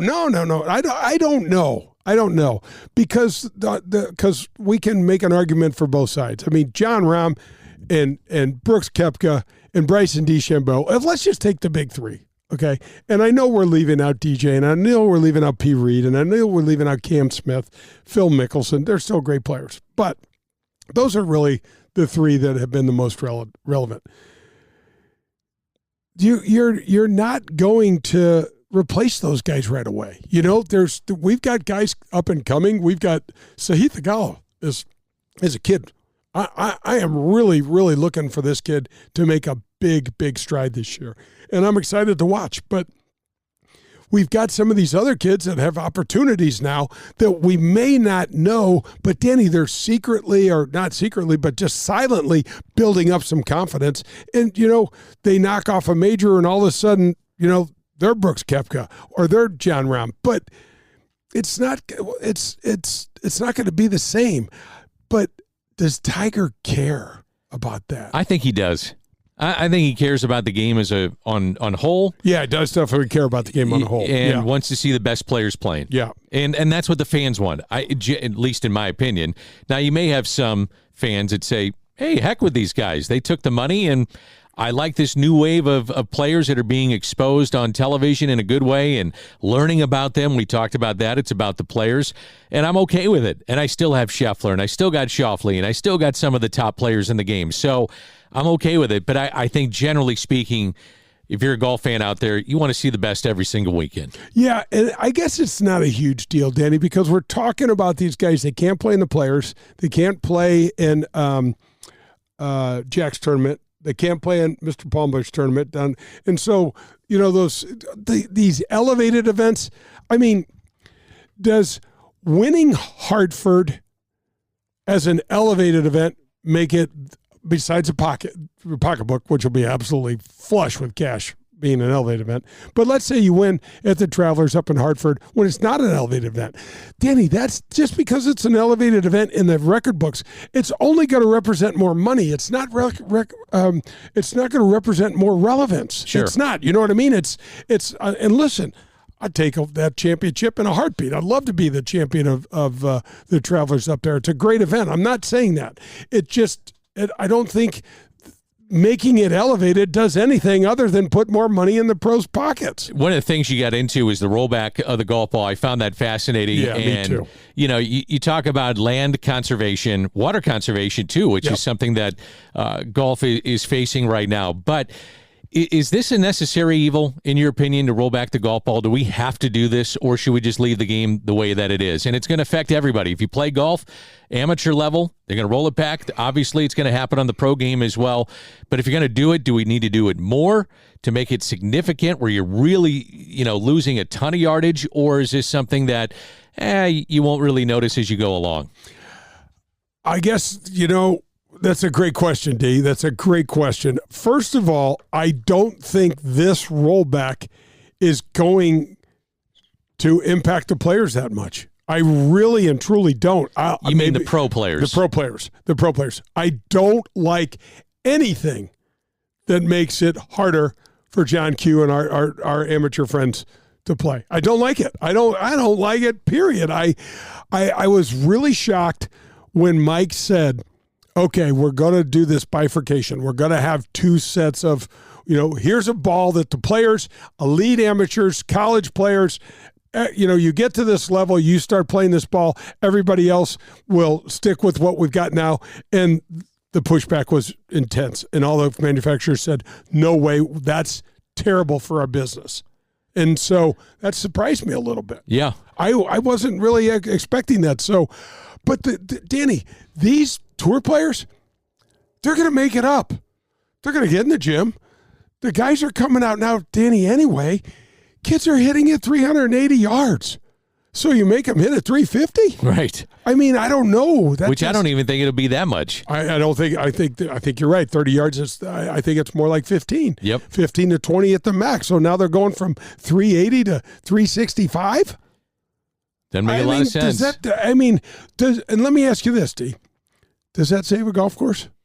No, I don't think it does. I don't think it does either. I don't think. Now, is this just the first step in a process that's going to say, all right, boys, this we thought was going to take a nice chunk out of this problem. It didn't. We're going to have to get much more aggressive. And then I don't know what that's going to look like. Because if you listen to the manufacturers and you've got to take the more speed off of this ball, what's it going to do to the average guy? I mean, I just think it leads to a big can of worms, D, that we don't want to open. I don't think he needed to do it for the amateur players. I think he could have left the golf ball the same.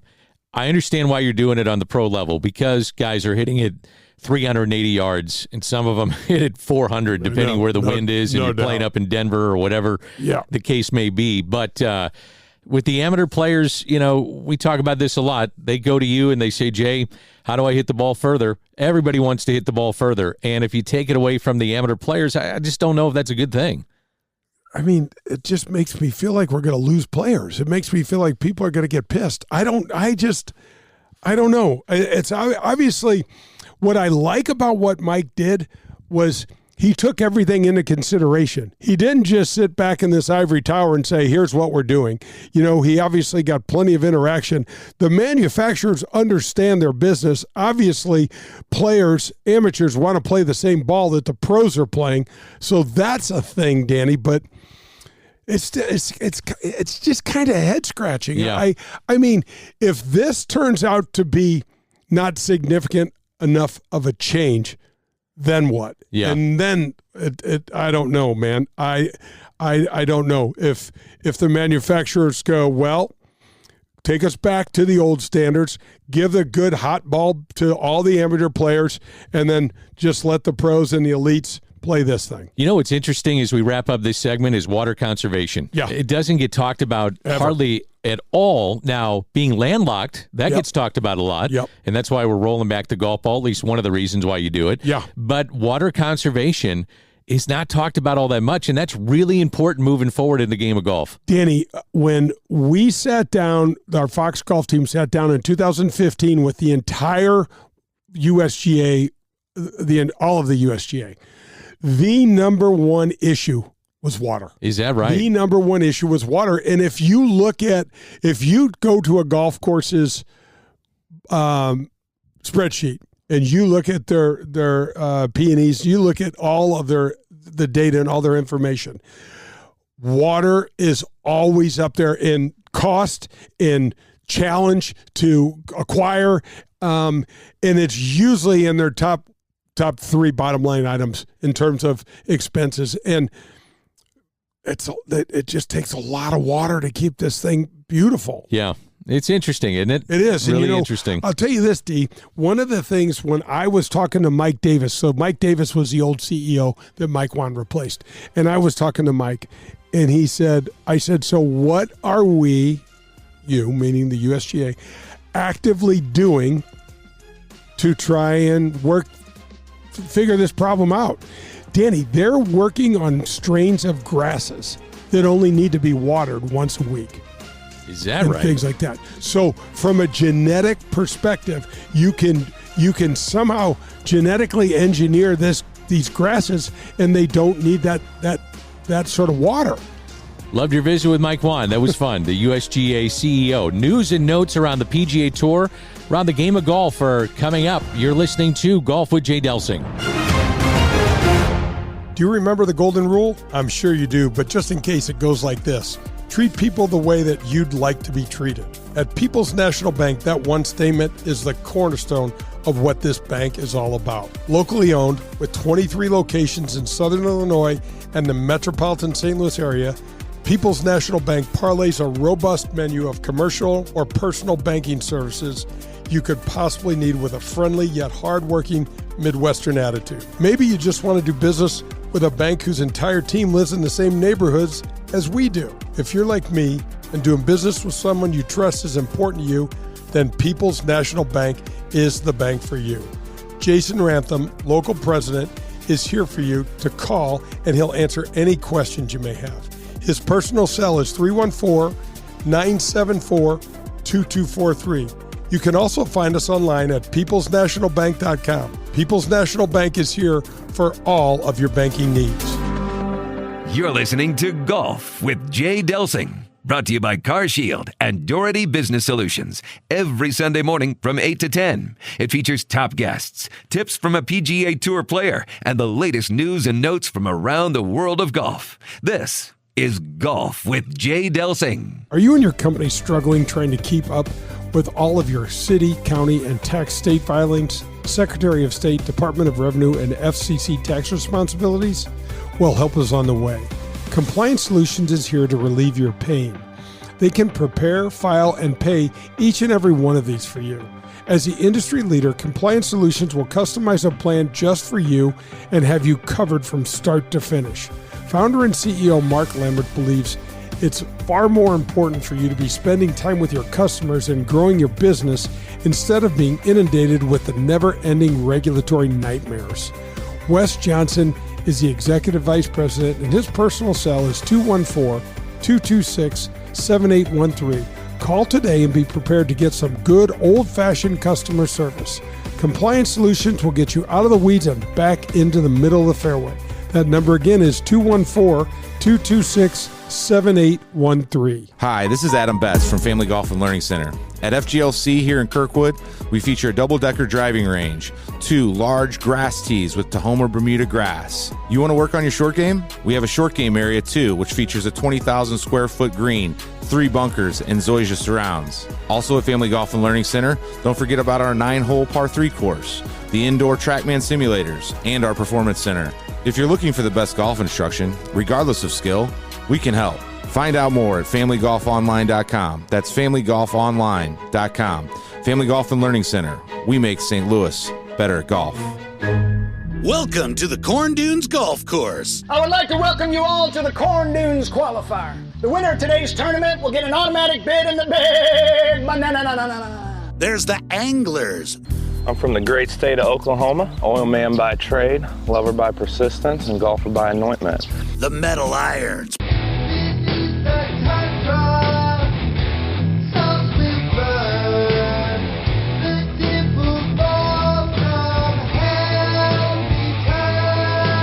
Real golf wives. What are you doing? The wind's picking up. Are you going to go down a club? I don't know, but this breeze feels amazing on my Botox. Denzel Washington. We've all seen you putt. I don't need that black magic voodoo nonsense that's in your putter to affect my putters. Jesus Chips. There's 2 things I love. It's golf and the Lord. So let's get to blessing.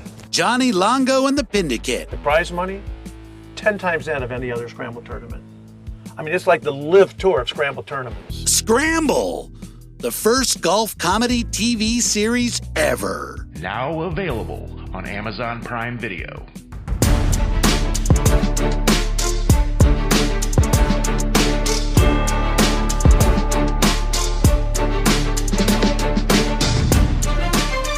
Final segment on Golf with Jay Delsing, and with Jay, I'm Dan McLaughlin. Earlier in the show, if you missed it, we had Mike Whan, USGA CEO. Go back and listen to that on the podcast. Really interesting stuff on what's happening with the pro game, both on the men's and the women's side. Jay, I want to get into something that you wanted to talk about. You were telling me during the break. Yeah. I need to make a shout out. So who are you shouting out to right now? I'm shouting out to my friend.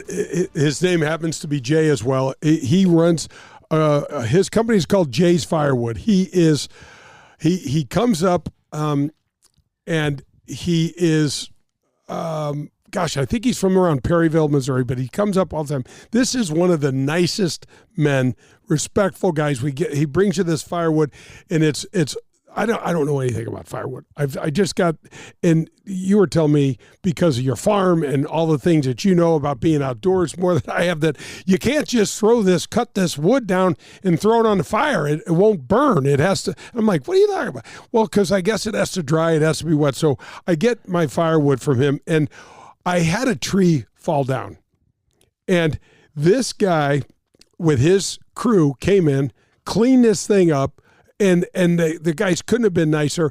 And Danny, in an hour, I didn't even know what had happened, other than Joe's car's completely annihilated. That'd be your daughter. My daughter, and the Joe, tree yeah. fell on your daughter's car. Yeah, absolutely. But and probably about 2 or 3 years ago, a tree had fallen on a friend's backyard, and his crew came in and took this out. So, if there's anything you need around your landscaping, any tree service, Jay's Firewood, he is a great guy. I'm going to give you his number, 573-517-2035. That's Jay's Firewood.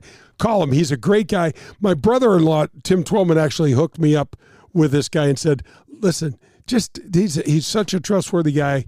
It's great to have. So he listens to the show all the time, and I said, well, we're going to give you a shout-out. Danny and I are going to give you a shout-out and say hi and thanks for listening. I wasn't expecting that. I thought it was going to be a golf shout-out. I know. He's just absolutely fantastic, and he's a big, strong country man and loves to play golf and loves to listen to the show, so we really appreciate him. Okay, some news and notes around the game of golf. Greg Norman looks like after 3 years is out as – what do you want to call him? The founder, commissioner of CEO, LIV. Commissioner, whatever the hell else. Yep. How do you think he'll be remembered with what's going on here? Maybe two ways to look at it. Yep. Remembered as the LIV CEO. Yep. And then just generally speaking, great player. Yep. Obviously had some heartache on the golf course. Some terrible, terrible finishes in which he should have won. I just think of the Masters, obviously, comes to mind. Yeah. But how do you think he's remembered in the game of golf and is such a disruptor on the PGA Tour? And you talked about when you were playing, this is something that he wanted to do, just didn't have the backing financially to get the players more money. Right. But, he starts and works with LIV and is able to get some of the biggest players. How do you think he's going to be remembered? Denny, it's a great topic. We could probably do an entire show on Greg because I played with him a couple of times, and he's just such a great player. I mean, he drove the ball like a world champion, high, long. We were still using wooden clubs. I did see him top a drive that went 20 yards. That's amazing that a pro player would do that. Well, I've done it. Anyway. We've all done it. But I mean, he won, I think he won 19 tournaments over here. He won 2 major championships, both open championships. But, he'll be remembered as a player from someone that let some hugely big tournaments get away that were right in his grasp. He had a lot of unlucky things happen to him. Bob Tway holding the shot at Inverness for the PGA Championship. Larry Mize chipping in on number 11 is absolutely impossible. It's a 1 in a million shot. It happened to him. But, he lost to Nick Faldo with a 7-stroke lead and things like that. So I think from a golf player standpoint, he'll be remembered, Danny, more as a tragic figure. Danny, one interesting tidbit of information. 1 year when we were playing, he was in Sunday's final group on all 4 majors and didn't win one. Is that right? Can you imagine? No. Didn't win one. I mean, Fuzzy Zoller waxed him in a playoff at Wingfoot for the U.S. Open at one time, so he made it to the playoff, and then Fuzzy beat him. But then, Danny, this other legacy or this other part of his career, this is going to be interesting, and I think this is going to overshadow his playing part. It could. I look at it 2 ways. One, he's a villain right now, in my mind. Yeah. But the other thing is that this may wind up being the best thing if you're a player. You're saying, this guy was great for me. Right. Oh, no doubt. Got me a lot of money. No doubt about that. I mean, because I was going to say, if you look at his body of work in the last 10 years, let's say, LIV is going to be the predominant thing. And if you're going to look at what he tried to do, we don't know the outcome yet, right? But we know what's happened after 3 years. You'd have to say he was successful.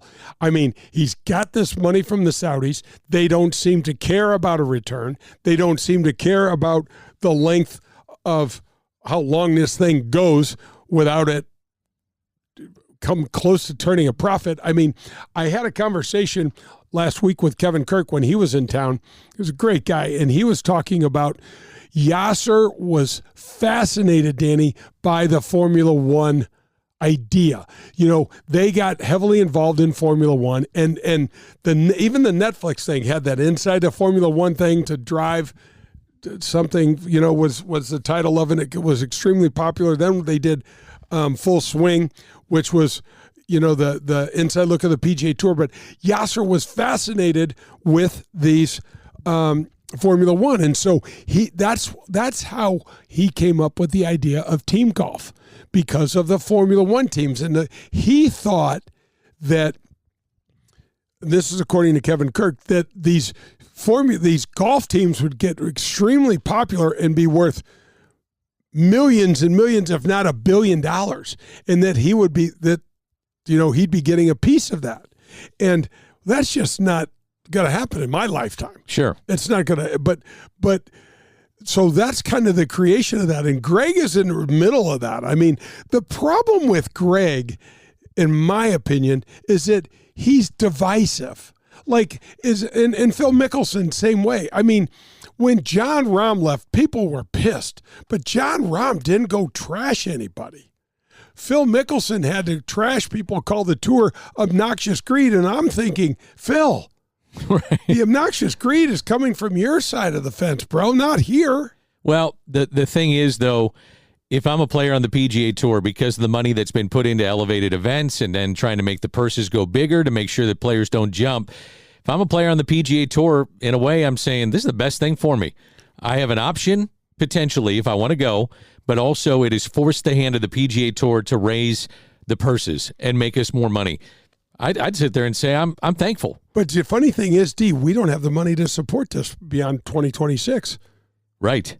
Right. So what are we doing? Right. I mean, what are we hoping for? I mean, well, then it's going to put pressure on them to come together. It's going to be some sort of restructuring. It's going to have to be something. But I mean, as it sits now, the money that the PGA Tour got from SSG is supposed to go into this new entity. It's not supposed to go into purses. It's not supposed to go. So what are we doing here? Has Jay Monahan basically set us up to fall on our own sword in another 2 years and say, all right, now what do we do? Right. I mean, are we just buying time? I don't. You mentioned, you had a great point about, wouldn't it be cool to be a fly on the wall with the meetings that Mike Whan's in? Well, Michael Whan's he's in all of these meetings as well, along with Seth Waugh and the PGA of America guys and all that.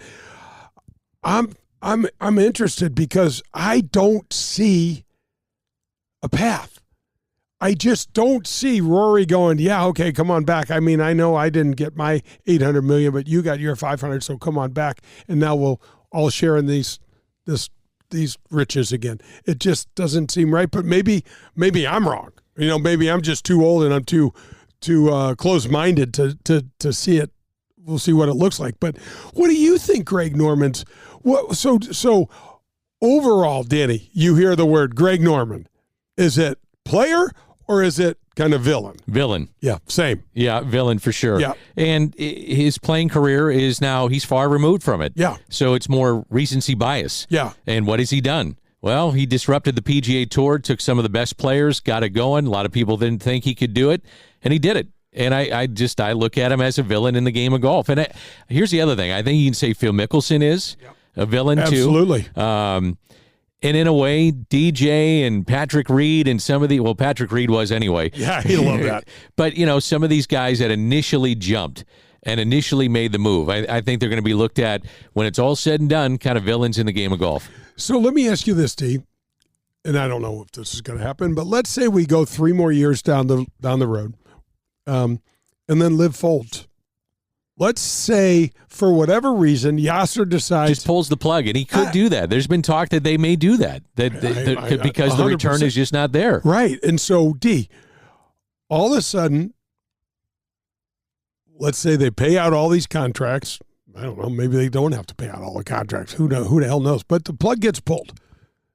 So is Greg Norman looked at as successful or more of a villain? That's a good question. I'd say more of a villain. Say me too. Yeah, I think so too. I mean, it's like, well, wait a minute. This league folded after 6 years. Are the Saudis in it? They say they're in it for the long game. are they in it to lose this much money for this long? Yeah, I mean, what's the return? Now they've got deepest pockets you can possibly imagine, so why do they care? Right. It seemed to be, let's disrupt this, but then we're going to have a pathway back to get into the PGA Tour and get our foot in the door and be able to do what we want to do. But right now, their return is minimal, and the TV contract is up in the air. Events get announced late. Crowds are so-so. The attention that and the ratings are terrible, but the attention that they're getting is minimal at best. Right. Even from the diehard golf fan, they're just not getting followed. Do you think? I was sitting with a dear friend, John Boyle, the other day, and he worked in the Kingdom for about 10 years. He was with Brian Cave, and he's an attorney, great guy. He said, I was listening to you and Danny talk, and he goes, and I think you're spot on with everything you're saying, except he goes, I don't believe the Saudis like losing money and will stick in this for the long haul if they do. And that kind of makes some sense to me. Yeah. Well, if they do that, then the PGA Tour's got all the leverage. Right. You know, if you want to come back to the PGA Tour, this is what you get. Here's the fine, and the fine's going to be massive. Right. And you know what? The PGA Tour then would have the leverage on those players. What's interesting, D, is though still, so you take that fine money, what do you do with it? Yeah. You know what I mean? So pool, let's say you put everybody, I don't know, you fine everybody $50 million or something like that, and they have to come back, or it gets graduated down compared to what they took, but then it still can't go into, Gary Woodland's pocket, for example. I know for a fact that they've been after Gary Woodland 4 separate times. Is that right? Stayed put. Yeah, and I know that they're after Tony Finau, and there's all sorts of rumors that Tony Finau's going, and he keeps saying he's not. And in fact, in Tiger's tournament, he said all the rumors like, oh, this is it. Tony's pulling out of Tiger's tournament because he's going to live. Well, he didn't go to live, and he said, guys, I just got this small injury. I'm fine. And now he's playing in the Grand Thornton. Right. So, I mean, it's just rumor mill, D. You and I sit here and look at each other, twiddling our thumbs, trying to figure this out, and we don't really know. It's all a damn guess. It was just a weekend ago as we shift gears. Scotty Scheffler, last 16 tournaments, Jay, that he has entered, he has won 9 of those. Amazing. He wins again just a weekend ago. Yeah, and what he... you're like, okay, we haven't had a tournament in over a month. There's been not much going on. You wouldn't blame one guy for coming out there saying, I'm a little flat, I'm a little rusty. He just comes out and just puts a smooth little 63, no bogey 63 on him. And Tom Kim, how about Tom Kim's tournament? Finishes second in 19 or 20 under par. First day, he shot 2 or 3 over, didn't he? Yeah. He's going to have a big year this year. I think you're right. He's got that first year under his belt, had a little success. Well, he had good success. Yes. He's got a chance to have a big year. I think he will. I agree, Denny. And, he had a big President's Cup, even though it didn't. He's shown this propensity to step up and let his golf do the talking at some pretty strong moments, and that says a lot. That does not go unnoticed. It's interesting, and I think he's ready to bust out. He was non-existent in this 2024 major season, which is surprising because I thought he was ready. But to your point, something great's got to happen with this kid. Scheffler goes to the claw grip, if you want to call it that, on putting, and he said, look, I'm always tinkering with my game. I'm always trying to get better. Right. He was using those from like 12 to 15 feet inside of those. Yep. Explain what the claw grip is on when putting and how that is beneficial to anybody that tries this. Well, so it's a different feel, basically. So he's a right-handed golfer, so he's addressing the ball with he hasn't changed, to my knowledge. I haven't been able to see him personally, just on TV. He hasn't changed his left-hand grip on the club at all. The left hand stays the same. What's interesting, D, is he takes a couple practice strokes with his conventional grip. And then he goes right into, this is all part of his pre-shot routine. He goes right into the ball with his conventional grip. And then right before, he takes his right hand completely off, and instead of having the grip kind of slide up through the palm of his hands, he takes it, looks like his thumb and second and third fingers and just puts it on the side of the shaft of the putter and just kind of rocks the putter and then goes and picks it up. Yeah. Because he made absolutely everything. I didn't see even – did you see even the slightest thing that looked untowards with any of that? And think about the year that he put together where he improved his putting immensely. I mean, he was one of the best putters going after being not one of the worst, but definitely not great. No, not great for sure. He worked with Phil Kenyon, I think, on his putting, and that helped it quite a bit. And I've reached out to Phil, so we're going to get Phil on the show. But it's interesting, right? Because when you're looking at a Scottie Scheffler, D, you're like, wow. I mean, so he is definitely not thinking that this hitting he's in is fluky or I'm super hot. He's thinking, this is what I do. Now I'm going to the weakest part of my game and shoring that up, and he's looking to take a stranglehold on these guys. Yeah. He's looking to put his foot on the ground, on their neck, crush them, whatever he needs to do. What's interesting, too, Danny, did you understand that he's one of the biggest trash talkers on tour? Did you know that? I had no idea. I had no idea either. He just looks like a machine to me out there, and he's focused and worries about his game and not a trash talker at all. He's a please and a thank you. Yeah. I was listening to him watching him on the third round, and there, you know, some of those holes over there in the Bahamas are kind of, the fairways sit kind of down, and there's real sandy banks. And so a lot of the spectators were up on these banks, and the sun was coming in such a way where he had this bunker shot on the 15th hole, and this spectator kept flashing her shadow on the ball, off the ball, on the ball, off the ball, and it was, you could see it, and he just turned around and said, ma'am, could you please just move over there? You know, it wasn't like, hey, move. You know, it was like, could you please, your shadows, and they're like, thank you. I'm like, man, he's so nice. And then he just, you know, just daggers you with the rest of his game. How do you think will reflect 5 or 10 years down the road on the season that he's had? 9 of 16 that he's entered that he's won. It's Tiger-esque. Now, Tiger did it for 5, 10, 15 years. It is Tiger-esque. So, Danny, who else? When's the last time we had somebody win, other than Tiger, win that many tournaments in a year? I mean, just doesn't happen. And it's good for the game. It is good for the game. Dominant player is good for the game. Yeah, it is. I mean, you couldn't get a nicer guy. You couldn't get he said something that was really interesting in his press conference at the Hero where, you know, because we get this stupid conversation Dee brought up about the players getting paid for the Ryder Cup again. And I'm like, can we just stop talking about money for 1 week? Can we just not talk about how much damn money the players are making? It's just obscene. And Scotty was kind of poking fun at Tiger when he said, what were you and Tiger talking about? We were talking about getting paid at the Ryder Cup. And then he was just pumping the reporters. But he also said, you know, it's not lost on him that I need to be a good steward with this money in my community. Like, and his wife Meredith, and you know, and he's saying it's important to us to make sure that we're going to, you know, do some significant things with this money in our community. And Danny, it goes back to the things that we talked about before with the great Arnold Palmer and Jack Nicklaus, Barbara Nicklaus, the Play Yellow, all of these things.